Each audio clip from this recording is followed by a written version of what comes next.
दुसरं महत्त्वाचं पीसीओडीचं लक्षण जे आहे आणि जे सगळ्या मुलींसाठी खूप महत्त्वाचं आहे तो म्हणजे तोंडावर पिंपल्स येणे, ॲक्ने येणे, तुमची त्वचा तेलकट होणे, त्वचा काळसर होणे आणि वजन वाढणे। तर याला सगळे आम्ही सायन्स ऑफ हायपर अँड्रोजेनिझम म्हणतो की ज्यावेळेस तुमचं फॉलिकल वाढत नाही ते इस्ट्रोजन तयार होत नाही। तर इस्ट्रोजनचा जो बेस असतो तो असतो टेस्टोस्टेरॉन। तर टेस्टोस्टेरॉनचं प्रमाण तुमच्या शरीरामध्ये वाढतं। टेस्टोस्टेरॉनचं प्रमाण वाढल्यामुळे तुमची त्वचा तेलकट होते, ती काळसर होते, टॅन्ड होते, ती जास्त थिक होते।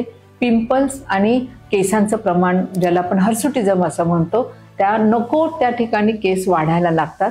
तर हे पीसीओडीचं खूप महत्त्वाचं दुसरं लक्षण आहे।